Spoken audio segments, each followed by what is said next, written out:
and stay linked in with each other, and then learn it from a different perspective, which, as we all know, video games and learning from screens and platforms like that have become very familiar in our society. So video gaming and video and editing and breaking down and just looking at the game from a different angle is going to be a big thing for a lot of us. So let's check this out. So today, I'm kind of all over the place, but we kind of went with finishing and transition.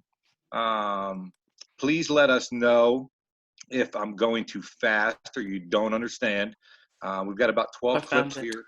We'll try to get through in about 30 minutes. But the first piece here we're going to be looking at is finishing. The team that we're looking at is a Northern State. They're a D2 program. They're usually a top 20 program, but as you can see, their facilities are really nice. They're playing away at Minnesota State, which is also a D2. But you can see the level of play here, so everybody can kind of gauge, with their dreaming of where maybe they can play at. So let's check it out. So here we go. We get into the action now. It ends up with a pick and roll. How does Northern State react without having their athletic point guard on the floor here? Finish. Hey, Coach, I'll tell you when the hold more on the defensive end. Fox plus the foul. All right, hold. Of rhythm and Cameron we can go back. State so now. it's a beautiful play by the point guard, right? He gets both feet into the paint. How does Northern State react without having their off the ball point guard on the floor but here? He delivers a great pocket pass, but I want you to pay attention to the big that catches it and finishes with his inside hand. So when he catches this, he finishes with his right hand on the left side. So it's kind of a 1-2 catch into regards to his catch and finish.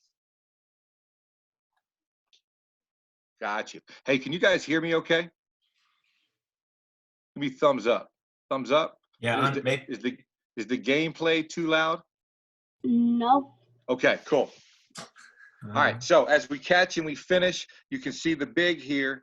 He catches and he's got his right shoulder to the rim, and he's finishing with his inside hand, and that's what gets him to the rim. And in that scenario, it's not about being the guy that's the highest to the rim. It's about being who's quickest to the rim.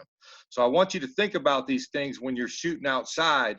And Coach Galen's going to put together some workout things or training workouts that we can kind of dovetail off of what we show here, and then you can go outside for maybe 15 minutes and kind of make that your emphasis. So that's a big one there. Inside hand, 2-foot takeoff. So if we go to the next clip. Of rhythm and Cameron Kirksey, quite you guys frankly, see that? Becoming more aggressive, looking to score here. Okay, same thing here. It's an inside hand finish from the point guard after a defer of the screen. Start driving. But he's taking off with 1 foot now. Boom. Okay, so let's rewind that and take a look at that. So as he gets to this point, traditionally, as we teach you as young players, we teach you on the left-hand side for some reason, go right leg, left hand on that side. In reality, it should be just finish the bucket, right? However you can do it, let's finish it. And in this scenario, he cuts the defender off, and if he was to go up traditional style, he's probably going to have his shot blocked. But he's crafty. He gets his inside shoulder inside of the defender, takes off with his left foot, and is a little inside hand finish, right? As you watch great pros like Steve Nash, I might be dating myself, but all guards, anytime around the rim, you got to be able to finish off of both feet, with both feet, both hands on either side. Same thing with 1-foot takeoffs. So let's watch him again. Boom, he takes off, inside hand finish. So these are all things that you can visualize now that you can take out to the court, right? And you can put into action. It's up to you to take that now. You see what it looks like, and now you have to work on it. All right, so the next one here. Are there enough possessions for the Mavericks? Here we go as we go forward. Fox on the slip just and a the 2-foot slam. finish. Oh, bam. All right, go back, Coach. Okay. So in this, I want you to pay attention not so much about the dunk, but I want you to look at the handler. The handler is who leads him to the bucket. So he gets his feet past both defenders. He's got attraction from the big defender and both because they're in a catch and over. But the passer drops a dime, and he's a pocket pass, and it leads the big to the rim. It doesn't lead him to his back hip. It leads him to his front hip, right into his gather point, where he can take off and then get to the rim. So on that, granted, it'd be great if we could all dunk, but I wanted to really emphasize how the pass led really to that dunk. Does that make sense? Okay, yep. Let's go to the next one.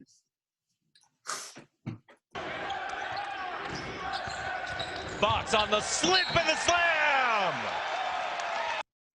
Area where MSU Moorhead can really exert things, maybe on the glass. You know, hey, Mike, too. I mean, like, you know, you hear kids get, you know, they get caught up in that D1 type of basketball, that NCAA Division I. But I mean, Division II basketball is just amazing.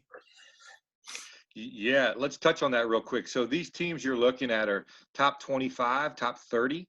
So this is really high-level basketball. You can kind of get a picture, an optic of what the facilities look like. These are very nice facilities that hold 25 to 3,000, you know, people in these. So I think it's important. You guys are all young players. You're growing up. You see what's on TV a lot, and that's what you want to emulate. And granted, that's a great goal and a great vision to kind of keep your mind on. But know that there's a lot of great basketball at a lot of different levels. I mean, I was a head coach at this level for a very long time, and I can tell you the abilities and the greatness of the people involved in D2 was tremendous. So just keep that in front of your mind and look at the level of athlete that's out here. Both of the matchups. And kind of compare yourself as you move forward. So here's a good one here. So this is what we call a slide by. Okay, it's kind of coined by Coach Meek. So as a guy comes off, hold right there. Can we go back to that real quick? Yep. Just that little corner pass ball screen. Right here. Keep going back to right there. So what we call this a get. So when the big throws it and follows with a ball screen like he does with this guy in the corner, we call that a get, a G-E-T. So he runs a get. The guy pulls it up, and I think the big picks and pops here. So he comes up. So the big hangs in the corner. Now this guy sizes him up and takes a strong side drive right there. So that 2-foot takeoff like we saw earlier with the big, this is the same thing with the guard in regards to the guard taking off, finishing with his inside hand. Hey, hold on 1 second, guys. Coleman on the drive.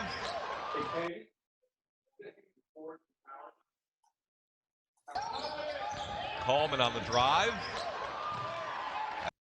Stay on that clip, Mike, or go to the next one. Shot effective. Board.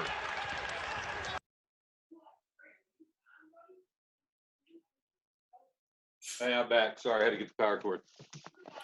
So this play, so with our sons, you know, Miles and Elliot are my sons. We work on this move quite a bit. This slide by piece, stifling MSU Moorhead on that end. Coleman to Fox. Hey, Coach, can we go back two slides real quick? Yep. Sorry. Are there this is the baseline drive, inside hand finish. The right. Okay. I want you to notice. Fox on the slip and the slam. Oh, yeah, it's okay. We're on to the next one here. Area where MSU Moorhead can really exert things. So his footwork was the same too. Both of the left-right takeoff. Against these two teams. So on this one, it's a right-left takeoff. Has had the advantage. Because he's coming in with his left hand. It's not a quick stop. It's a boom boom slide by. On the drive. You'll see it here in a second. That shot effective. Right left takeoff. And now that Northern State slides by to use that little figured finger out, to get himself really into that scoring stifling MSU Moorhead on that end. Coleman to Fox. Same thing there. I just wanted to show the athleticism of D2. I mean, that's a pocket pass, tight quarters, and their big didn't catch it and lay it in. He caught it and hammered it. So we can see a vision of the levels of play that's out there. And had to come back to win. Yeah, they've had 4 double-digit comeback victories. CU. All right, so this is CU. The fourth. Okay, this is McKinley, right? Their point guard. All right, hold right there. All right, can we go right back till he takes that, Coach? Yep, right here at the top. Yeah.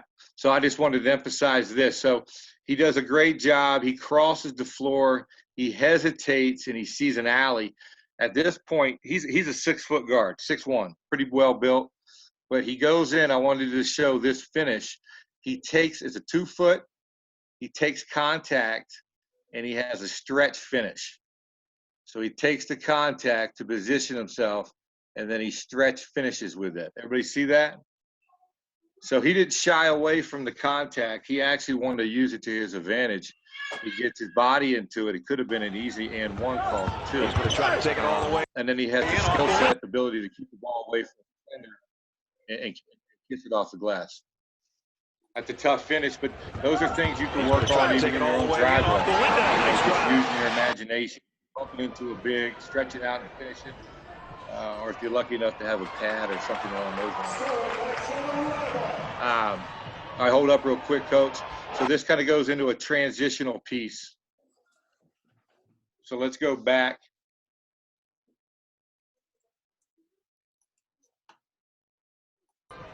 Let's talk about this before we get going. Okay, so we just saw D2. Hold on real quick there, Coach. So we just saw Division II. Before that, we saw CU. And before that, we saw Northern State. So now we're at low major, mid-major level. So this is Northern Colorado.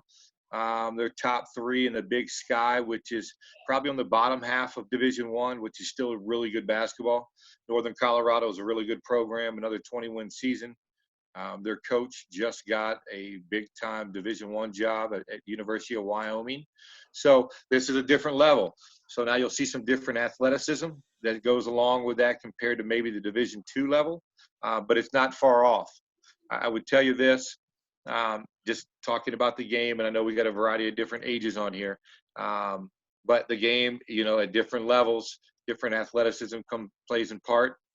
But what your tendency to see maybe at this level and at that high Division II level is a real IQ cerebral game. Like they see the game really well, right? They might not be the quickest or the strongest or the fastest, but their ability to read the game and make decisions is at a very high level. So let's watch this real quick. So this is transition. So what I wanted to point out was this guard. So watch the kid that runs the left lane. He runs the left lane. He gets himself in a position for a catch and shoot 3, right? And that was all created by him just as the ball was secured by his team, him getting out. Watch his first 3 steps. He gets out of the gate and he is gone, right? And now he puts a lot of pressure. Look at him. Boom, he's gone. Now he's putting a lot of pressure. Hold it right there. Let's go back right to the point of the pass, Coach. Okay. By him running that hard, he puts pressure on this defender that just entered the 3-point line. Right there, it's 1v3, right? So you got one defender guarding these 3 guys. By the point guard advancing the ball there, puts pressure on this guy, he has no chance.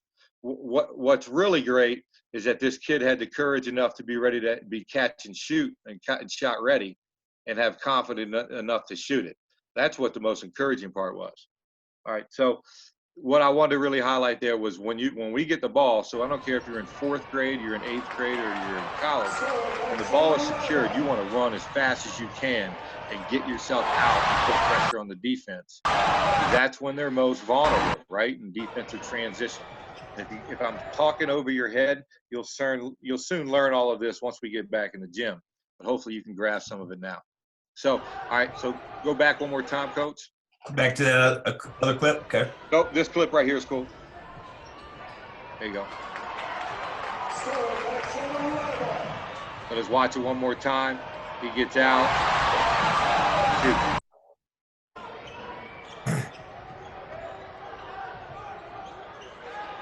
Okay, here's another UNC clip. Will you hold it right there, Coach? Okay, so what I wanted to highlight here was, so the guy is running. You don't see him. He's already up the court. His name's Sam Matheson, right? He was a walk-on player at Northern Colorado. He's from, I think, Rock Canyon. Correct me if I'm wrong, somebody. But This kid's running out. And what's great is his point guard doesn't hold on to it like we do a lot as young players, right? We hold on to it, we dribble. This is another transition piece. We want to advance it, whether it be same side, opposite side, crossing the ball with the dribble, but we want to get it out and put pressure and trust that our teammate will make a right play. Okay, so watch how great this is. Boom, he runs, he advances it all the way to the rim. All right, go back. Let's talk about the finish. So this is, you'll see this has kind of been a part of what we've been talking about, inside hand finishing. So hold it right there. So as he comes in here, if he doesn't have this in his toolbox, he gets this pinned or thrown into the stands. But he takes off his left foot on the right hand side, and it's an inside hand finish, and he gets there quicker than the defender can get there. So watch this. Boom.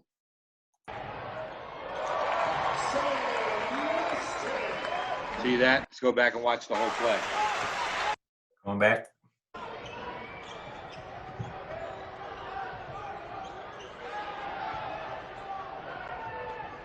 Gets out. Once again, their guy is sprinting. Rips. Man, it's a great play. Good pace here in the first 3 minutes. I think if you're Arizona, you got to get stops. All right, hold up right here real quick, Coach. So before we get into this, so this is Nico Manna again. And we talked about his passing and having an IQ for what the reads were in pick and roll scenarios. In this one, we watch his finish. It's a great floater, right? He makes the right read. He gets his foot into the paint area. And obviously, he's probably drilled this shot 1,000 times. So it's a pretty shot.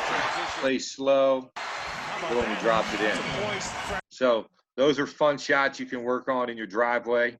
1 foot takeoffs, floaters. Everybody that's on this tech stream is going to need that in their toolbox if they're going to be a player at the highest level they can play at. Hey, Mike. Just building on yesterday's video when you talked about Nico's passes. Is this why the defenses look like they're hard hedging him and he's attracting 2 defenders? Is because of his ability to turn the corner and do this? You're exactly right. Get in there and have himself as the first option. I also wrote here on my notes, he's a 3-level scorer. Like he can get himself all the way to the rim. He can score mid-range, and he can come off the ball screen and be able to get shots. Those guys are really, really tough. So defensive concepts versus those guys, you want to get out of their hands as quickly as you can, and trapping is probably the best thing. So here it is again. I think if you're Arizona, you got to get stops and get out. You don't want to play against this set zone every trip down. Oh, it's the same play. Here we go. Sorry. I wanted you to see something real quick. Hold right there. All right, go back real quick. Okay. All right, so ask yourself this question. So when you come into this scenario, this big reacts a little late. Maybe that's what they're giving him. But where's his play at? So if this guy comes and meets Nico in the paint, and he's not able to get that shot, where is his play, right? You see the guy in the corner? That's probably the guy you want to be hitting. So you just want to have cerebral awareness of that as he's coming off. Okay, if that's taken away, what's the next best option? And this guy that's out here almost looks like he's screening the inside defender there. So just wanted you to see that. Nice. But they need to use their athleticism and get out transition. How about that? That's a poised freshman right man. Players, does anybody have any questions, or coaches, whoever's online? You guys have any questions for Mike? You guys following it okay? Okay. How many people we got on there, G? 28. Awesome. All right, so let's look at this Bucknell real quick. So this is that's a lot of pressure. The Patriot League. To go to the big dance. Look at this, just like kind of a low major also. But let's go back to that real quick. Talking about transition. So when you get the ball in your hands, this kid does a really good job at getting it and making sure that he's spread it out a little first bit more 3 steps and pushing the ball and he's out front of the defense. You have to win to go to the big and dance. he's being able to finish around the rim in a variety of different ways. The end of the year, and there's a lot of pressure on that weekend here. They spread it out a little bit more in the Patriot So the League. teaching point there is when you get the ball, make sure that your eyes are up and you use your ball speed to your advantage to be able to put pressure on the defense. A lot of times, especially at our youth levels, it's tough to to do all of that on the Tandy, defensive side. hesitation, the drive, no, rebound Gillespie. This is the last clip, Mike. Right. So this is Villanova. This is another push, right to the rim. Now, he does a great job at keeping the ball in his hands and making an explosive move in the end. But let's notice his finish. So it's an opposite foot finish, the right foot takeoff with a right hand finish. This is also a off balance or off timing finish where it puts the defense in a bit of a pickle, and they really can't time themselves up and they can play off the ball and catch him off guard. And he does a really, really good job at it. He gets his inside hip onto that guy where it's really tough for him to be explosive and make a play during that type of situation.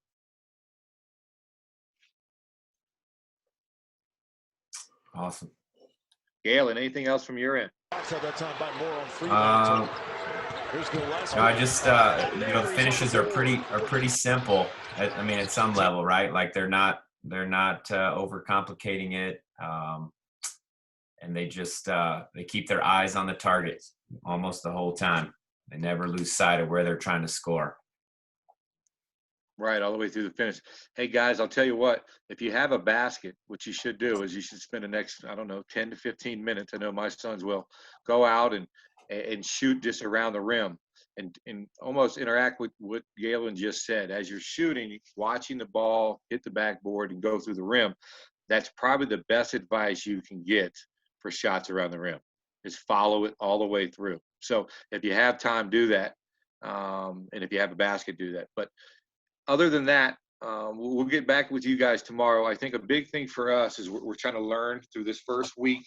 So if your parents or if you guys have any feedback on things that you want us to talk about, things that that interest you within the game, please reach out. We want to try to touch on all those things, especially as we're kind of cramped up in our homes and can't do a whole lot. So make sure you're jumping on driveway time or garage time that Galen and Nick and I think Carissa's on tomorrow.